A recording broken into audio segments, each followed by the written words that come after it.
This man is having a heart attack. Hurry, someone call 911.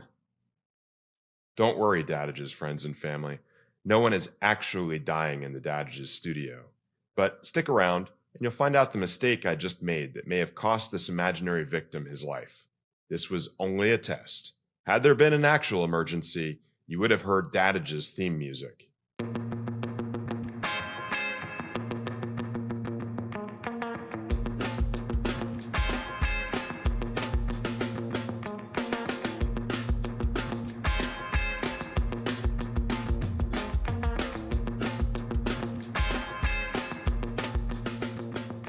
Friends and family, welcome back to Dadages, where everything is totally fine, and we have no medical emergencies.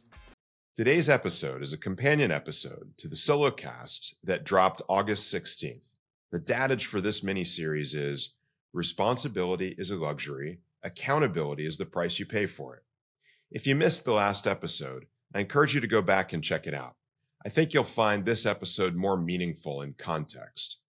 So what does this Dadage about responsibility and accountability have to do with our imaginary heart attack victim in the cold open? We'll get to that in a few minutes.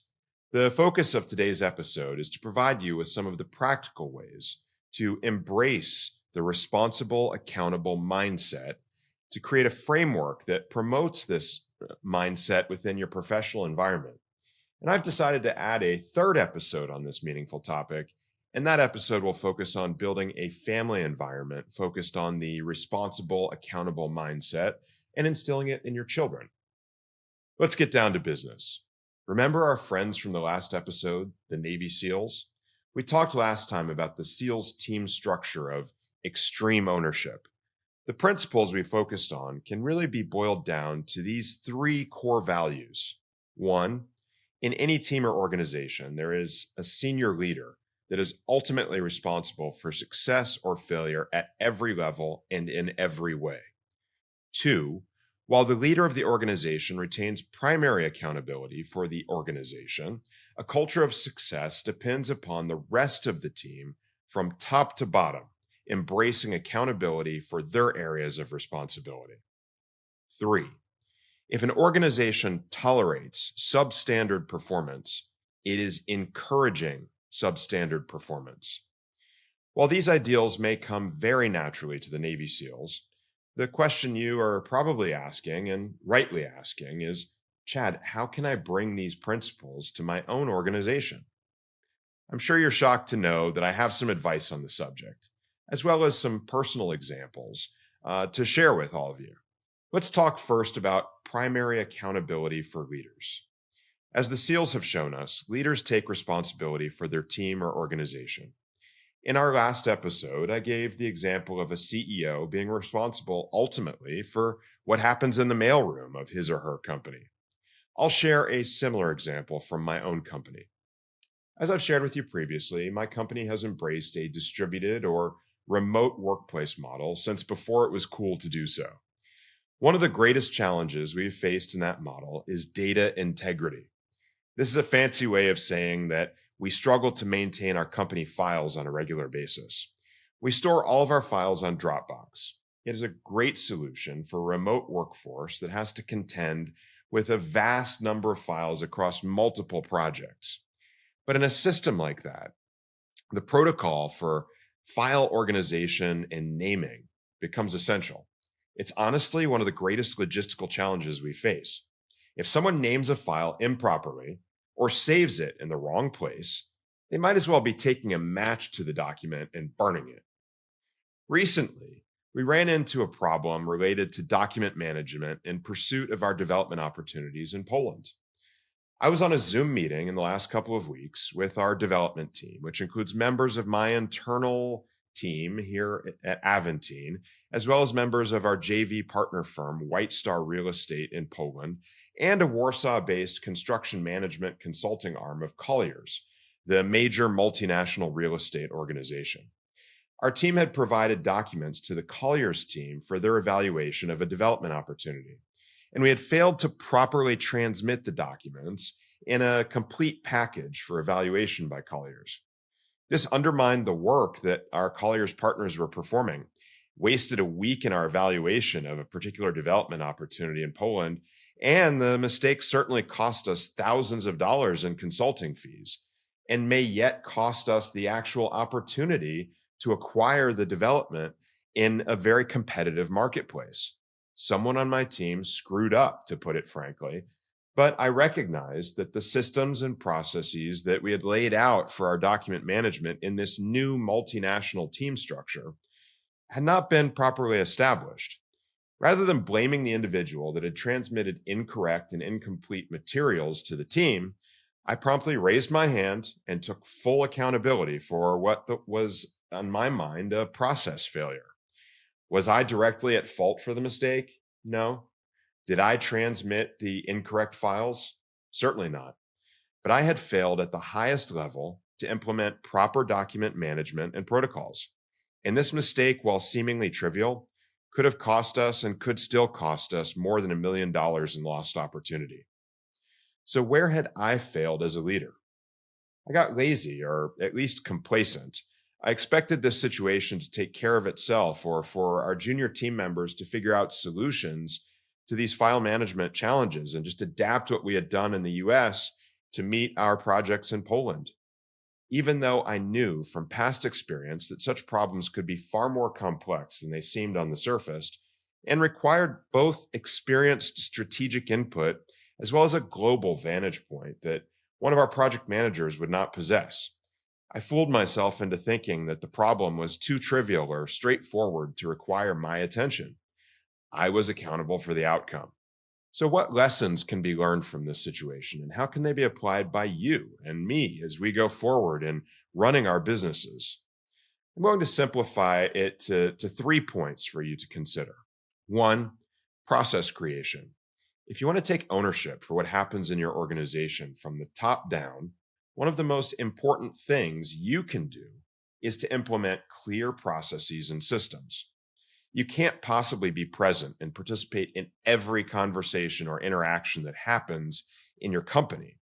But if you create well-defined processes and document them for the team, the process can be there even when you are not. 2, clear communication.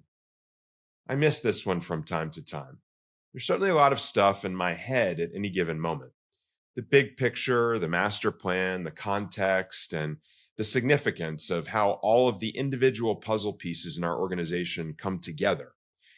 If you, like me, are the keeper of the flame in this way, it is important that you remember to share sparks of that flame with the others on your team.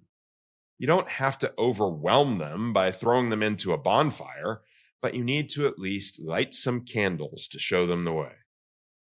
Number 3, feedback structures. You can provide all of the clear direction and framework you want, but if you don't know what's actually happening, you have no way of providing adjustments or course corrections along the way. It is important to establish a balanced combination of formal reporting and informal check-ins with your team so they can keep you apprised of what is going on at all times. These are some of the tools to improve your accountability as a leader for the benefit of your team. But what about instilling the responsibility accountability mindset within your team? Obviously, we have control of our own mindset, but it takes a bit more effort to set the tone for others in the organization. We'll take a bit of time to cover each point.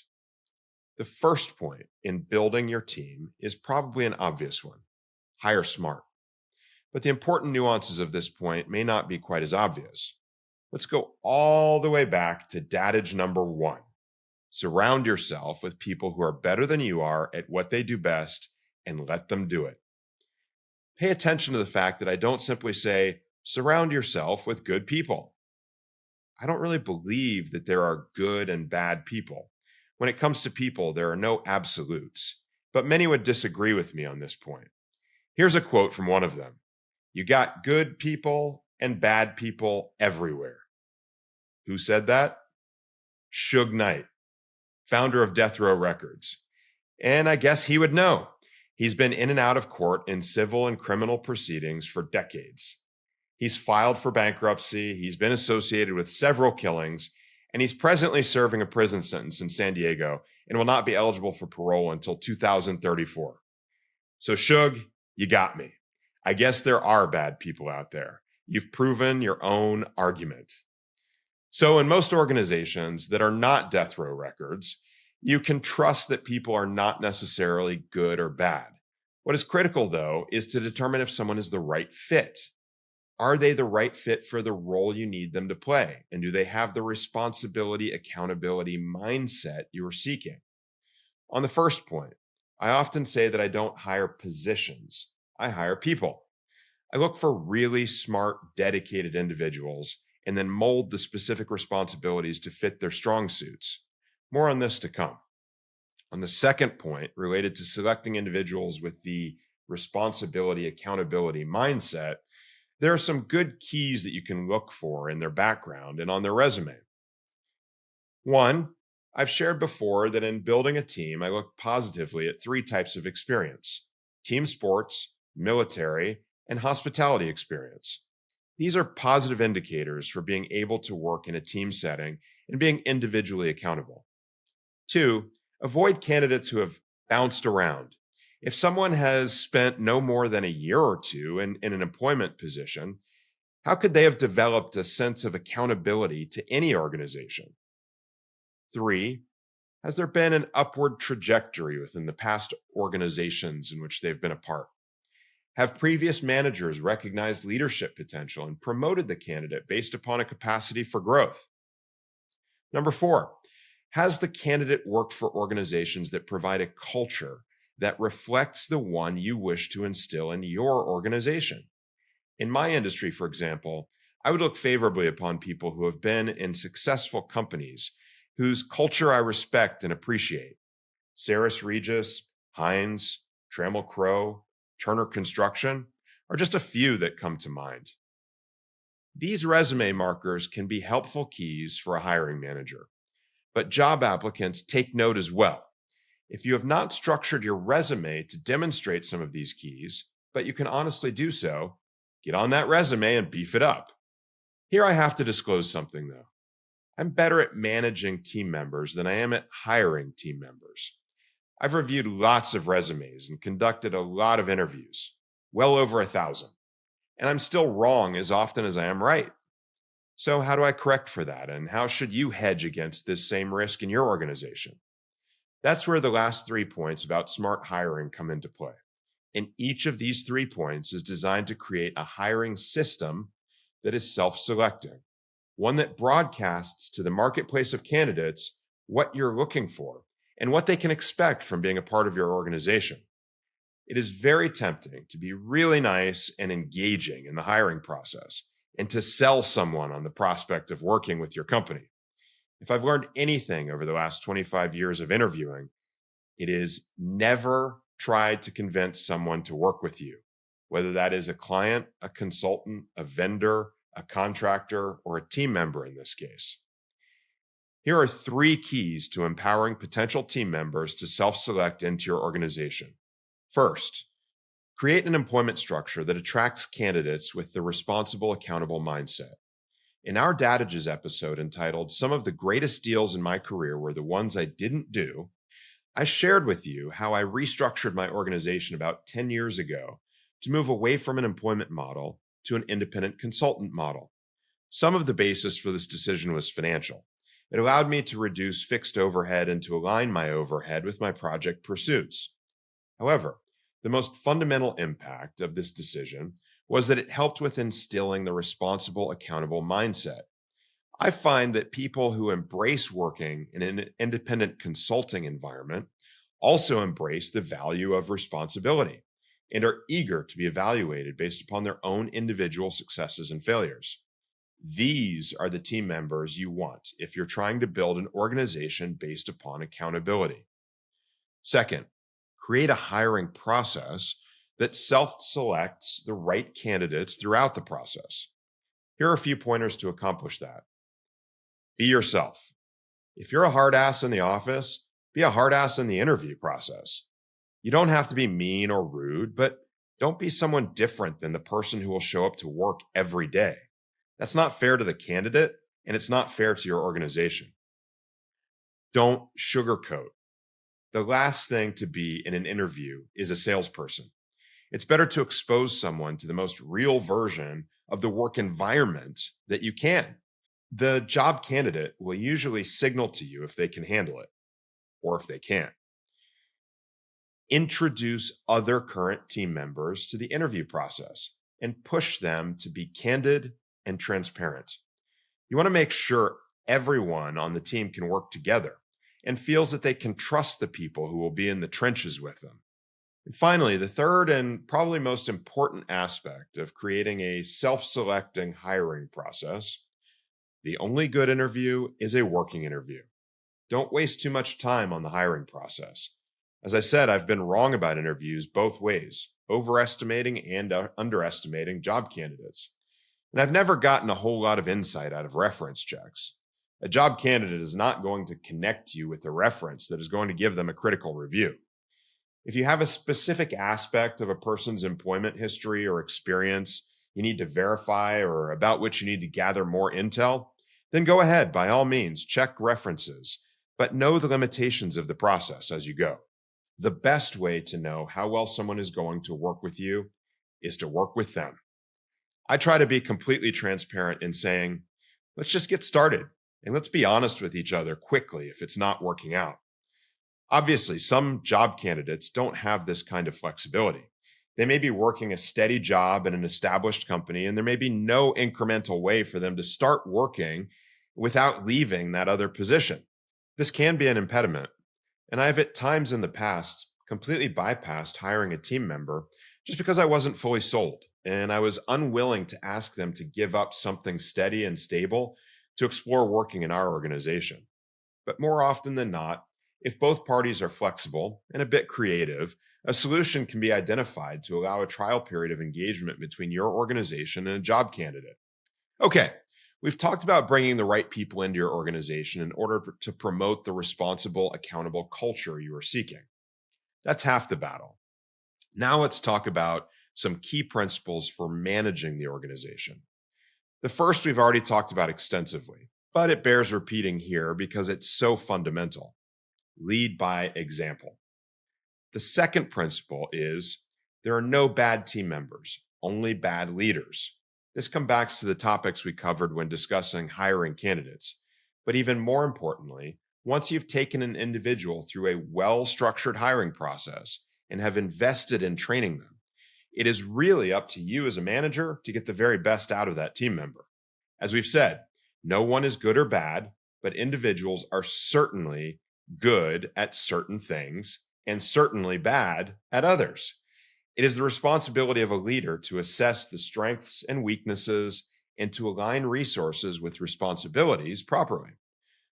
All the way back in episode 2 of Dadages, I told one of my favorite stories from the workforce about making coffee and said that everyone who works for me better be willing to make coffee because somebody's got to make the coffee. But if someone on your team is terrible at making coffee, unless it is a coffee emergency, please don't have that person make the coffee. It's going to be a really bad day for everyone in the office that day. I know this is a silly example, but it illustrates the point in a tasteful manner. The third principle is alignment of incentives. I believe in the value of contingent compensation. Incentive structures that are set up properly can really supercharge your team. And this is not just about Ben Affleck giving a boiler room speech to pump people up and tell them how much money they're going to make.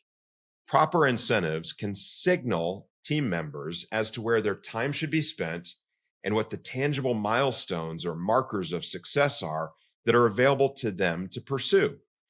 In general, I think incentives should be directly tied to the areas of achievement that are in the direct control of the particular team member.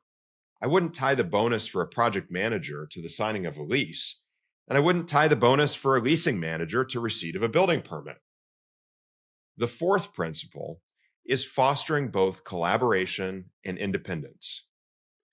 Isn't that impossible? Aren't those complete opposites? Not exactly.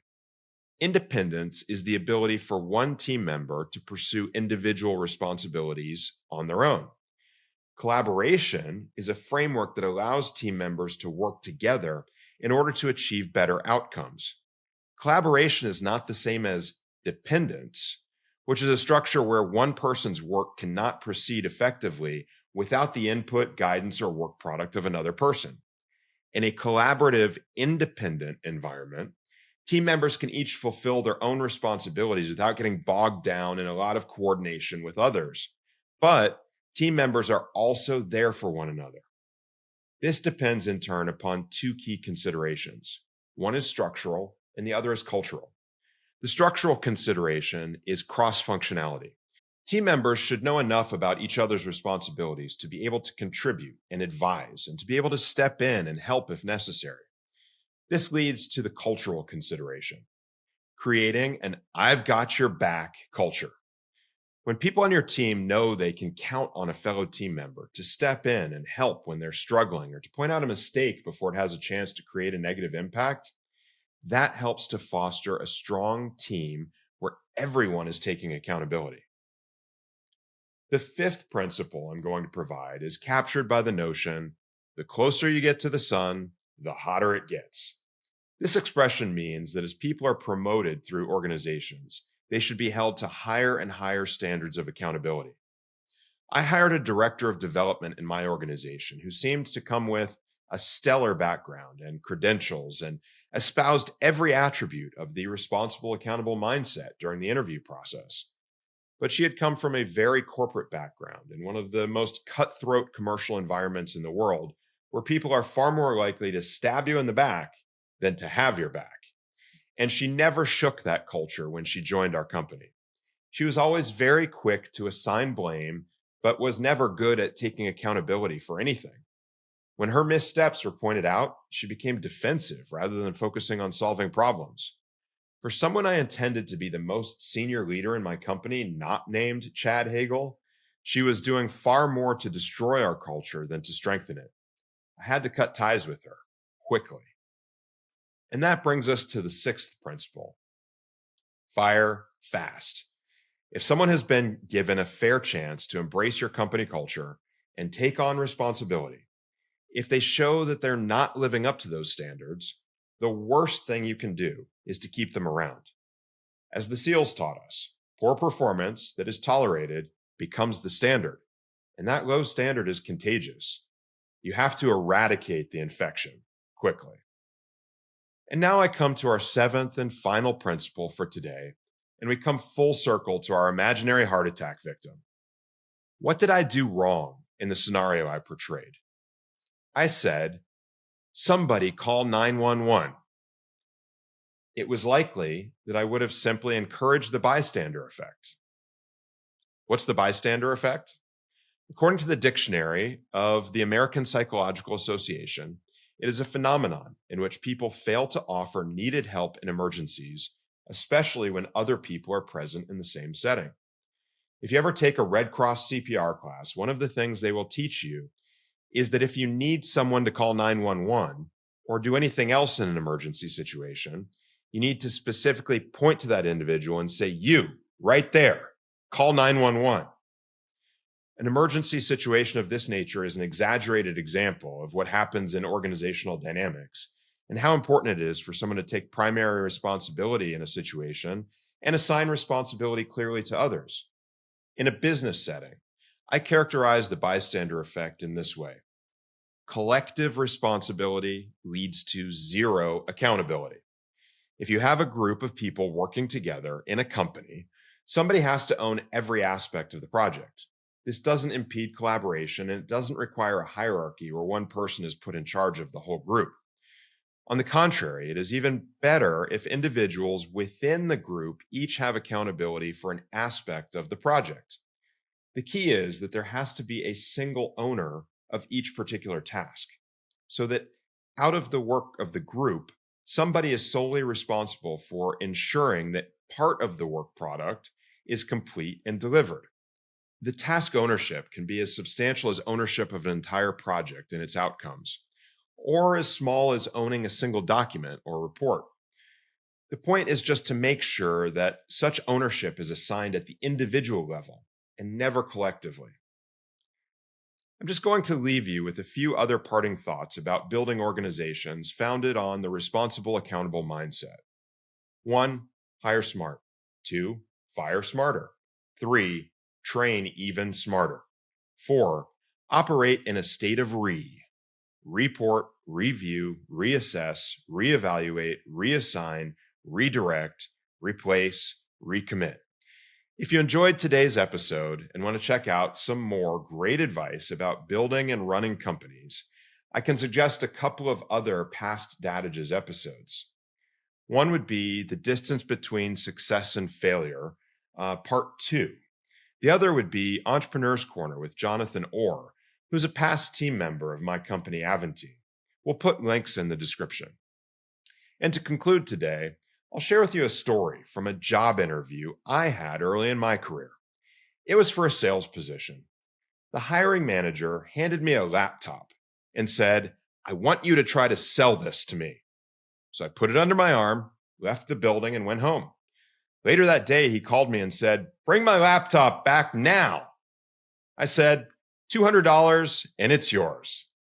Sorry, that's not a true story at all, but it is your dad joke for today. Until next time, remember, Dad may not always know what he's talking about, but he sure can sound like he does.